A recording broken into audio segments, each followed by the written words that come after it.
రాబోయే కొత్త సంవత్సరం పేరు విశ్వావసునామ సంవత్సరం అండి. మంచి పేరు.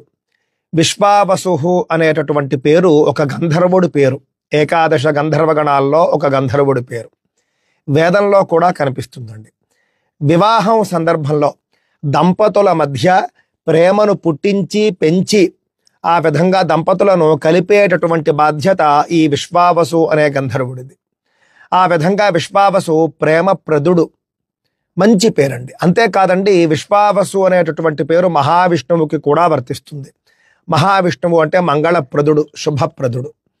ఈ విధంగా మనకు ఈ విశ్వావసునామ సంవత్సరం పేరులోనే మనకు సానుకూలమైనటువంటి అంశాలు కనిపిస్తూ ఉన్నాయండి. సంతోషకరంగా అనిపిస్తూ ఉన్నది. ఎందుకు?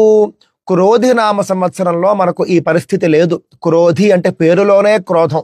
ఇంటింటా గొడవలు, చీటికి మాటికి అపార్థాలు చేసుకోవడము, ఇవన్నీ కూడా మనం ఈ సంవత్సరంలో మనం చూసామండి. కానీ రాబోయే సంవత్సరం అనేటటువంటిది ప్రతి ఇద్దరి మధ్య కూడా ప్రేమాభిమానాలు పెంచేట్టుగా ఉంటుంది అని చెప్పేసి నేను భావిస్తూ ఉన్నాను.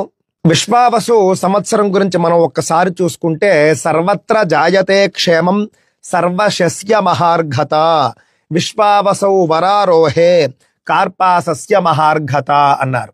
సర్వత్ర జాయతే క్షేమం, అన్ని చోట్ల కూడా క్షేమం వర్ధిల్లుతుంది, అందరికీ క్షేమం కలుగుతుంది అని చెబుతూ ఉన్నారండి.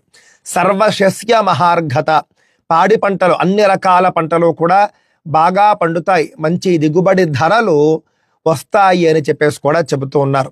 ఆ తర్వాత కార్పాసస్య మహార్ఘత అన్నారు. ముఖ్యంగా ప్రతి కాటన్ పంటలు ఏవైతే ఉంటాయో, కాటన్ మిల్లులు, కాటన్ వ్యాపారస్తులు, వాళ్లకు మంచి లాభాలు ఉంటాయి ఈ సంవత్సరం.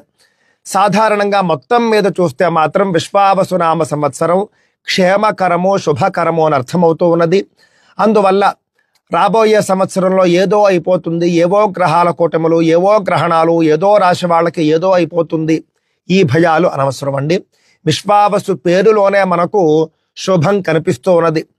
అలాగని ఏ కాలము కూడా 100కు 100% శుభం ఉండదు. కాకపోతే ఏది శాతం ఎక్కువ అని మనం చూసుకోవాలి. ఈ రాబోయే సంవత్సరం శుభం యొక్క శాతం ఎక్కువ దృష్టిలో పెట్టుకోండి.